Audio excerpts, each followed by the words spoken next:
Has the boat been searched by authorities? If authorities wanted to come see it, they're more than able to. Either one of them, none of them own that boat. So if it has, you would have to ask the owners.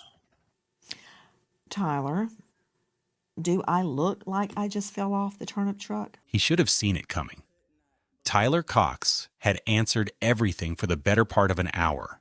The timeline, the witnesses, the girl, the call. Every angle Nancy Grace took, he had something ready. Then she asked about the boat. Has it been searched? No. Not to his knowledge. Luminol, alternative light, cadaver dog, scent dog, none of it. Not one. And that's when he tried to move the question somewhere else. His clients don't own that boat, he said. You'd have to ask the owners. That was the wrong sentence to say to a woman who spent 30 years listening to people say exactly that. What she fired back is the line everybody is still repeating, but it's what came 30 seconds later that nobody saw coming. Because after she cornered him, Nancy Grace turned around and handed his clients the single best moment they got all night. You telling me my clients don't own the boat, so you'd have to ask the owner. Come on. You and Paulsick know if the boat has been searched. You know if cadaver dogs or scent dogs, luminol or alternative light has been used on the boat. Can you just tell me? Yes, no. It's not your client's fault. It's law enforcement's fault if they haven't done it. If authorities thought that there was something to find on that boat, don't you think this far out they would have already done it? I would think in the ordinary course of an investigation into potential foul play, I would have gone out there and done it. Here's what actually changed that night. Not the case. No new evidence surfaced. Nobody was caught in a lie. What changed is what the public knows, because for the first time, somebody with direct involvement said it out loud on a national broadcast. The Triton has never been forensically examined. And the person who said it was the defense. Watch how she got there, because the structure matters. She didn't ask, has the boat been searched, and leave it. She asked, got the answer, and then broke the word searched into 5 separate things. Has it been searched with the naked eye? Has luminol been used? Have alternative light sources been used? Has a cadaver dog come to the boat? Has a scent dog come to the boat? That is not a stylistic choice. That is technique. Because searched is a soft word, and a single soft question invites a single soft answer.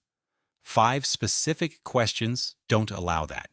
Each one names a procedure that either happened or didn't, and each one answers something different. Luminol reacts with the iron in hemoglobin. It finds blood that has already been washed away. Scrubbed decks, rinsed fiberglass, traces no eye can see. Alternative light sources make biological material fluoresce at wavelengths the human eye can't register. A cadaver dog answers one question. Was a body here? A scent dog answers a narrower one. Was this specific person here?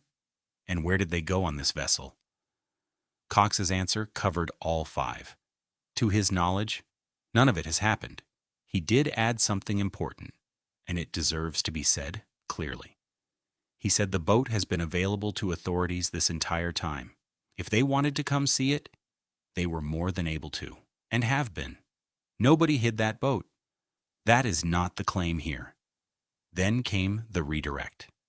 Cox said that his 3 clients, either one of them, none of them, own that boat. So if she wanted to know whether it had been searched, she'd have to ask the owners. It's a clean move, technically true. And it shifts an uncomfortable subject onto people who aren't in the room. Nancy Grace didn't take it. She asked him whether she looked like she'd just fallen off the turnip truck. Then she gave herself away, at her own expense.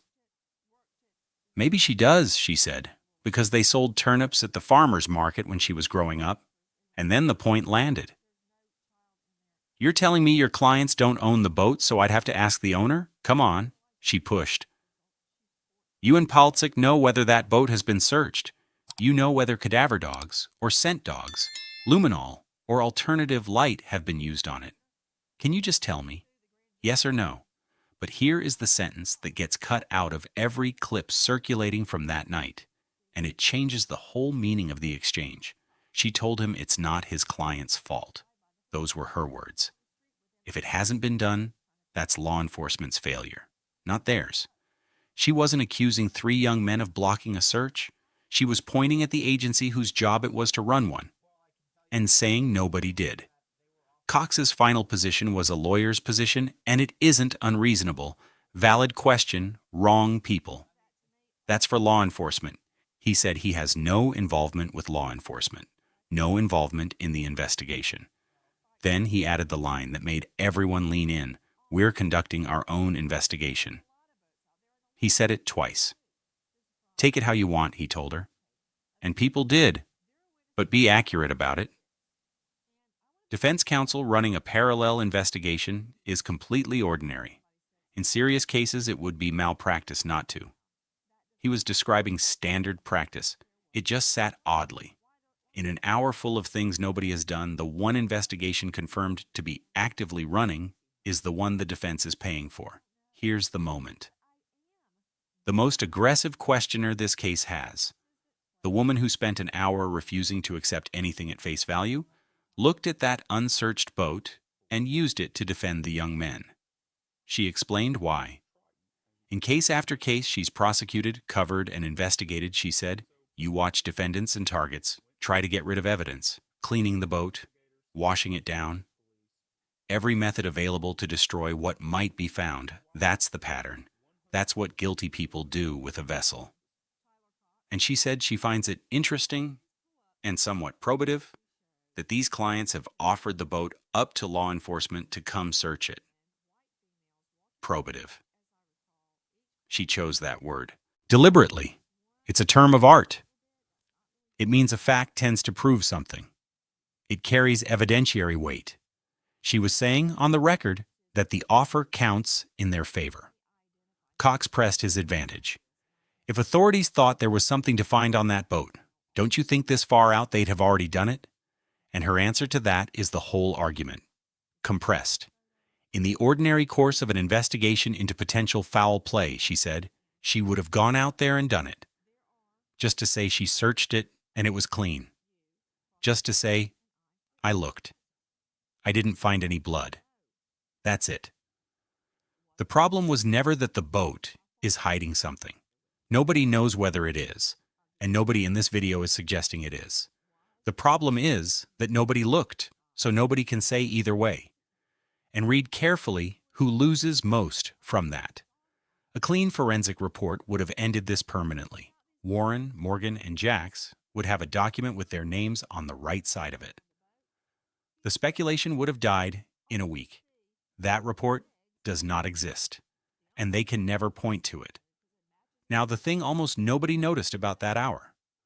Before every hard question, she announced the standard she was about to apply, every time.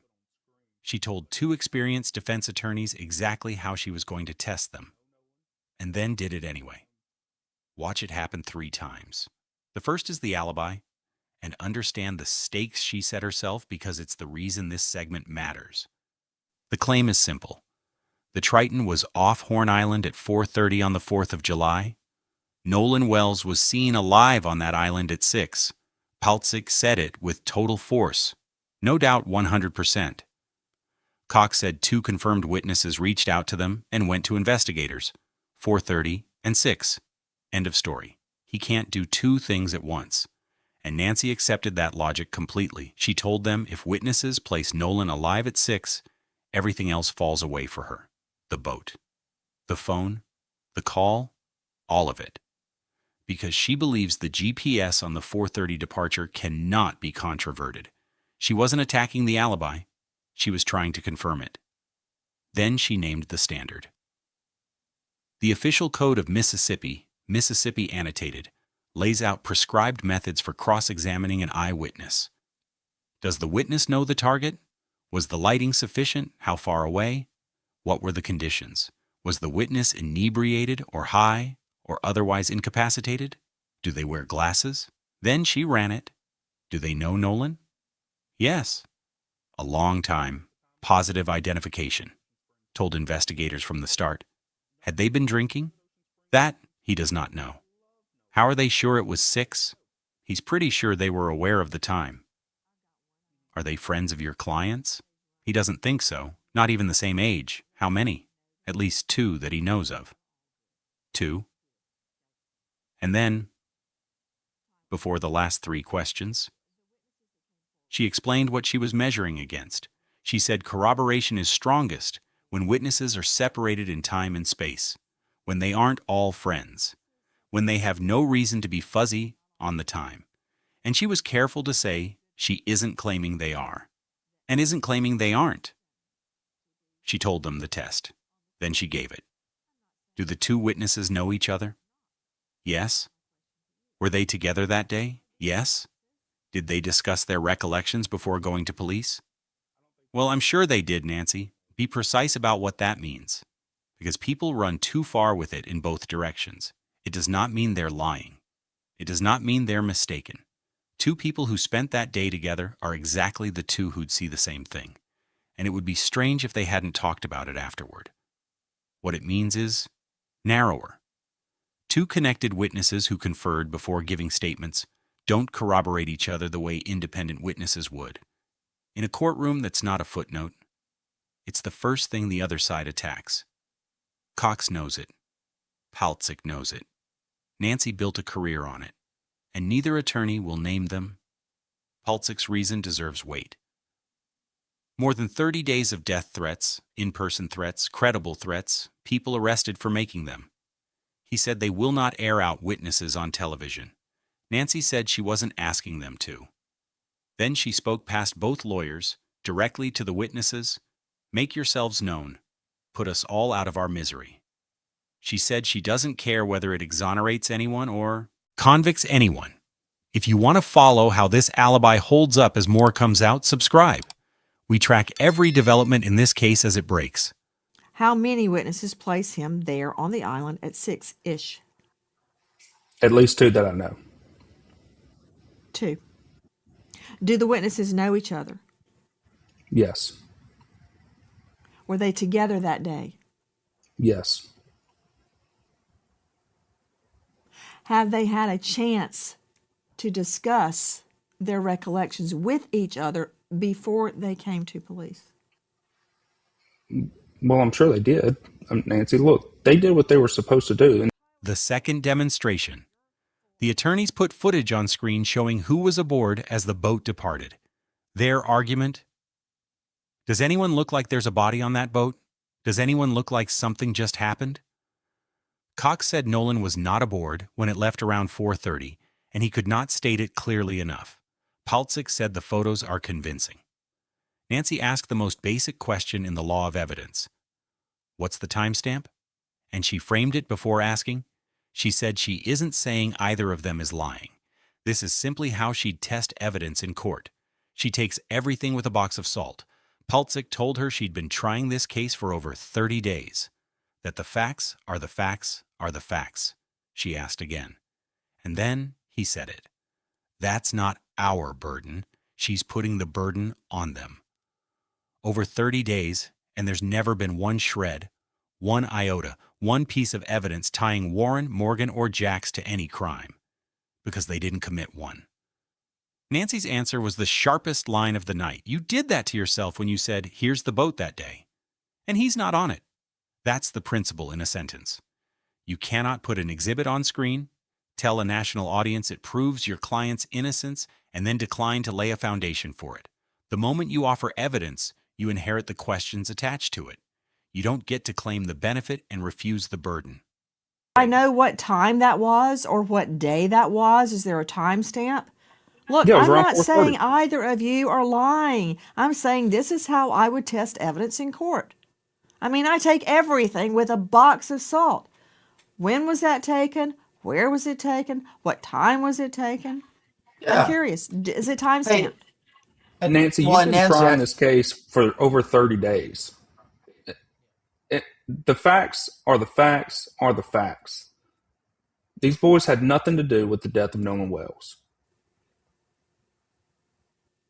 Okay, when listen, was we the don't, timestamp on that video? Nancy, I'm going to answer it this way. Yes. We don't think Okay. that you're accusing us of lying. We don't feel that way. We're just simply saying this. And it's okay. You're asking legitimate investigative questions. And we don't fault you for that. But here's what we're saying.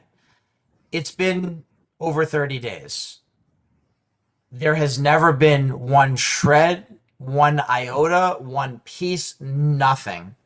There is no evidence that ties Warren, Morgan, or Jax to any crime because they did not commit a crime. They had That nothing may very well whatsoever be to do. true. Right. And And there's again, nothing, what's This the timestamp on that video? but that's not, no, that's not our burden. See, that's the problem. You're putting this burden on us. All right. There's never been one No, piece of you did that to evidence. yourself, Paulsick, when No, you we didn't. said, here's the boat that day and he's not on it. That may very well be true. He tried once more. Not a relevant question for him. He didn't make the video. Nancy, you showed me the video, that's why I'm asking. Eventually he gave her something. Around 4:30, July 4th. And to be fair to both men, they took it well. Paltzik told her plainly they don't think she's accusing them of lying, that these are legitimate investigative questions, and they don't fault her for asking. There's a second problem underneath that exchange, and it isn't their fault at all. The images are nearly useless. Nancy put up a beach photo. Several women walking, one white male and one black male among them. Asked for it zoomed, and said it didn't help. She could not say whether the male behind the woman in the white hat is Nolan. And there's a photo of Nolan on a boat showing only his legs and his backside, which she believes is him only because the swimsuit matches. That's the visual record. A shot nobody can resolve, and an identification made off swim trunks. The third demonstration is the quietest, and maybe the smartest. The Katie contradiction. The early account was that Nolan was with a girl they didn't know. Then it emerged they'd been texting her. Before pressing, Nancy invoked her old trial judge, Luther Albertson, who told every jury it was their duty to make all witnesses speak the truth, meaning reconcile the seemingly conflicting stories, so everyone can be telling the truth, and impute perjury on no one. She said outright there may be an innocent explanation. She handed them the reconciliation before she asked for it. Cox's account. They didn't know Katie, and believed Nolan didn't either before that day. Once they got suspicious, he wasn't with them. They texted everyone they knew, "Have you seen Nolan? Did he make it home?" All before calling Christine Wells. They got her number through mutual friends, by text or Snapchat. Katie told them she thought he was leaving with them. Nancy pressed. They said they didn't know her, but they knew her name. Paltzik. He doesn't agree with that characterization. The premise is flawed. Cox echoed it. She'd opened a door for them. They rejected the premise instead of walking through it. And they did win, repeatedly. This wasn't a rout. On the polygraph refusal, Nancy backed Cox completely. He said no lawyer worth their salt lets a client take one. She agreed. In her entire career, maybe 3 defense lawyers consented to a pre-trial polygraph, all in cases carrying severe penalties. She corrected him only on admissibility. Polygraphs are allowed in civil trials. She cited O.J. Simpson flunking one, and if both sides stipulate beforehand, a result can enter a criminal trial. Both attorneys conceded that in practice, that never happens. Worth noting what the record actually shows there. Earlier in the same hour, Officer Tatum said all but one of the young men, he believed Warren, took a polygraph and passed without lawyers. Then he walked it back mid-answer, the equivalent of a polygraph, a different methodology. He didn't know the name, and asked directly whether they took a polygraph. His answer was no. Cox filled in the gap. His clients took none. One other young man took a test, and the girl Nolan was with took a voice stress analysis. Both passed. The honest reconciliation is dull. Voice stress analysis gets called a lie detector in casual conversation constantly, and Tatum said repeatedly he was going on second-hand information. Not a conspiracy, just information degrading as it travels. Well, from my understanding, all but I believe one took a polygraph, and from what was told to me that they all passed. And all of the ones that took a polygraph took one without a lawyer. And so, and they cooperated with law enforcement. So from my understanding, everybody took Why a do you say polygraph that's test from but what one. you understand? Did they tell you they took a poly and They passed? told they yes, ma'am. They told me that they did it. I wasn't there, so that's why I'm saying from my understanding. They told me that all the boys except one, which is Warren, I believe, took a polygraph test. All of them did not have lawyers and did it and cooperated with police.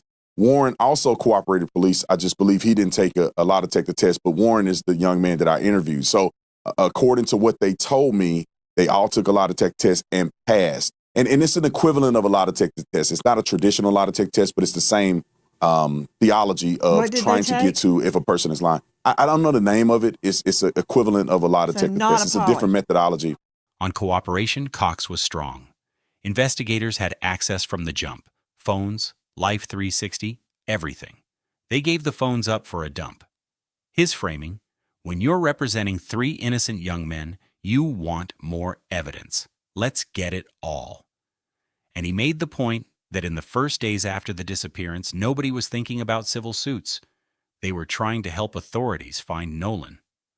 On the island, Paltzik may have made his best argument. He went to Horn Island. That stretch is flat and open. No trees, no shelter, no visual obstructions, broad daylight, thousands of people, no opportunity for foul play. Nancy agreed on the beach and made his geographic point for him. A 10-mile barrier island, only a few hundred yards wide in most places, nowhere to hide. But she redirected to the boats. Clustered together, people drinking, nobody paying attention.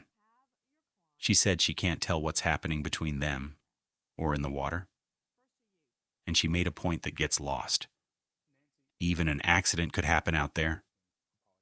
Paltzik countered that the boat cluster isn't a good place to get away with murder either. Not a secretive environment. That's a real argument. And when Cox asked whether somebody would have snitched by now, she conceded it immediately. That's why she usually doesn't believe in conspiracies. Somebody always blabs. Paltzik pushed. Would guilty people do podcasts, interviews, send their attorneys onto a national platform? Typically no, she said. She agreed with him. Then the caveat, and she told him she knew it wasn't what he wanted to hear. She's seen killers get out in front of it. Please bring my wife home. Please bring my babies home. Yes, she said, I have seen that. And then there was the question where technique ran out entirely. She raised the autopsy. The medical examiner took the lungs. And the neck. The lungs she understands completely. You test lungs for drowning. But why the throat? Not a foot? Not a toe? Not an ear? She named the possibilities and then stopped herself. Marks, a ligature mark, manual strangulation, compression, bruises, scratches, a missing hyoid. She said she could go on. She said she wouldn't. Cox. They're not coroners, not medical examiners. They haven't examined the body, not scientists. And they want to know as much as anyone. More because Nolan was their client's best friend. Nancy. Okay, that's a note. We don't know why they took his throat, and the close, we don't want to speculate. Which is a reasonable answer. They're defense lawyers, not pathologists, and they've seen no report. 2 other things were stated on that broadcast.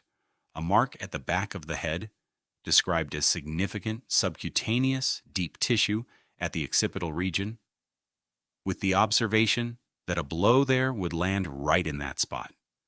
And no contusions on the hand or the arm, no sign of a defensive event. There are innocent explanations for a mark like that. Currents, debris, the seafloor, boat traffic. A body in open water takes a beating, and Nancy never claimed otherwise. But she said one thing that cut through the entire drowning debate. Even if he did drown, that doesn't mean there wasn't foul play. Cause of death and manner of death are 2 different findings. This was the one place where no question would work. Not because anyone was hiding, because nobody in that room had access to the answer. Nancy Grace's closing positions weren't the positions of someone hunting 3 young men.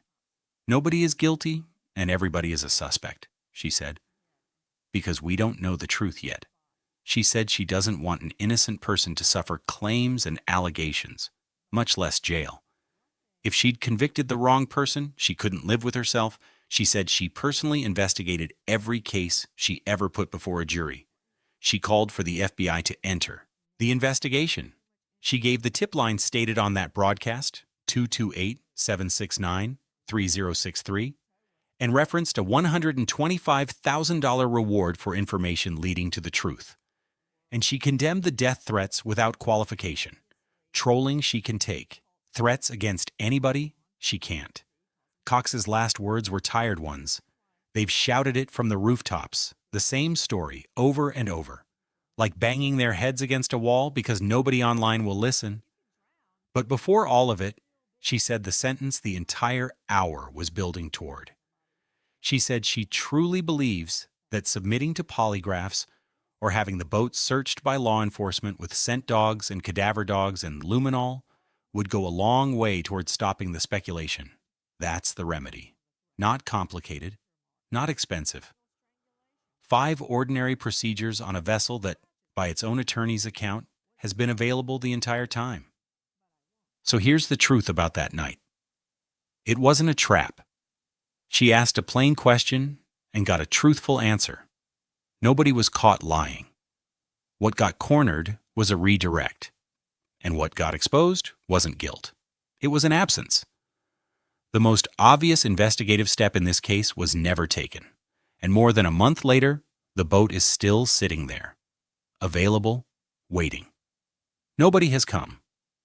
If you want the next development the moment it lands, subscribe and turn on notifications. We're following every filing, every interview, and every piece of evidence in this case as it becomes public. No one has been charged in the death of Nolan Wells. Warren, Morgan, and Jax have not been accused of any crime by law enforcement, and their attorneys maintain they had nothing whatsoever to do with it. The statements about what has and has not been searched come from those attorneys on that broadcast and have not been independently confirmed here. Everything discussed comes from that program.